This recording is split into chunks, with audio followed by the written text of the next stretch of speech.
iedziļināšos būvfizikas peripētijās, ja? Bet tikai tā cenšoties vizuāli parādīt jums, ka tas tiešām ir nopietni un visnotaļ interesanti tiem, kas ar to nodarbojas.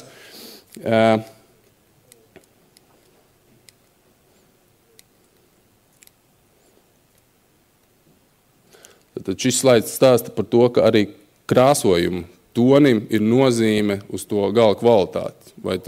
Vai tas ir, teiksim, tumšs, vai tas ir gaišs, vai kaut kur pa vidu, tas ļoti būtiski ietekmē šīs sistēmas ilgmūžību.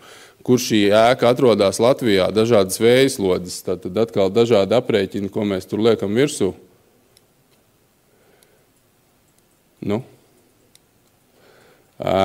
Un šī siltināšana sastāv no ļoti daudz un dažādiem materiāliem. Šeit jūs redzēt to pīrādziņu, kas tur veidojās uz tās fasādes. Ir kaut kāda līme, ar kuru pielīmē pašu siltumizolācijas materiālu, pēc tam tur nāk virsū atkal cits materiāls, tur ir stiklasšķiedras siets, tur ir grunts, tur ir apdare, tur ir krāsa. Un visos tajos iepriekšējos slaidos bija stāstīts par to, kādas dažādas ietekmes ir uz katru no šiem slāņiem un uz visu sistēmu kopumā. Un tikai tad, ja mēs izturamies pret šo materiālu kopumu kā pret vienotu sistēmu, tad mēs varam būt droši, ka tur būs kaut kāds sakarīgs rezultāts. Jo bieži vien mums kā materiālu ražotājiem tiek jautāts, kādu garantiju jūs dodat. Reālā godīga atbilde būtu nekāda. Tāpēc, ka mēs tajā brīdī, kad mēs saražojam materiālus, mēs nezinām, kas viņus liks uz tās fasādes, kā liks, kad liks un ar ko liks. Un visi šie faktori var būtiski ietekmēt šo te gala rezultātu kvalitāti. Jo, ja nāks vīrs, kuram abas rokas kreisās, viņš var sabojāt visu iespējamo. Ja?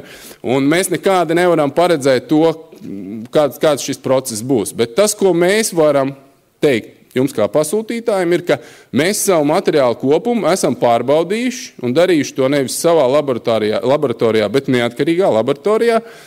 Un darījuši to saskaņā ar kaut kādu metodiku. Tad šobrīd tā kaut kāda metodika, un tas ir tas zelta vārds, ko vienīgais es gribētu, lai jūs no šīs te prezentācijas atceraties, kas jums noderēs tiem, kas grasās siltināt tās savus daudzdzīvokļu mājas, ir certifikācija saskaņā ar ETA un šie te cipariņi, kas ir augšā. Bet tad ETA certifikāts prasiet būvniekiem, kas siltina jūsu māju, vai šie materiāli ir certificēti saskaņā ar ETA certifikāciju.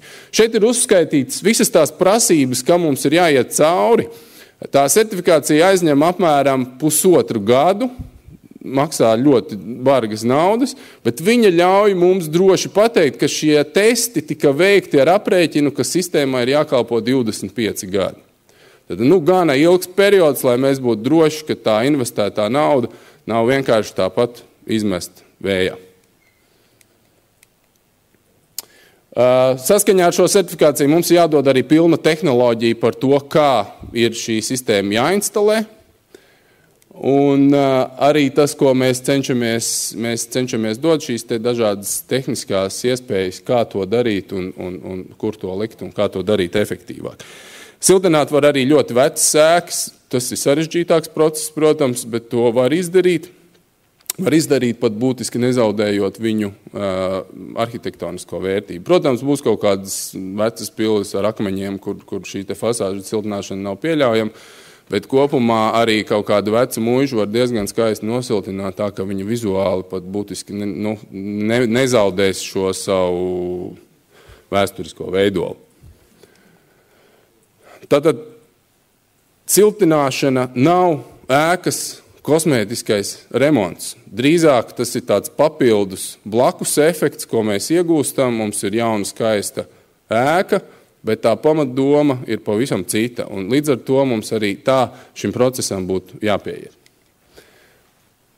Paldies!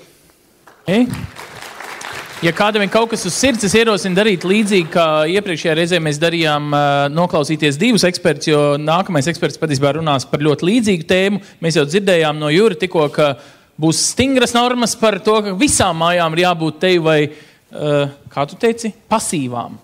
Tad lūk, nākamais eksperts par zema enerģija patēriņa ēkām Latvijā patiesībā tad arī atrisinās to problēmu. Bet Juri, tālu nedrīkst iet prom, ja? Būs jāpapildina arī nākamais runātājs.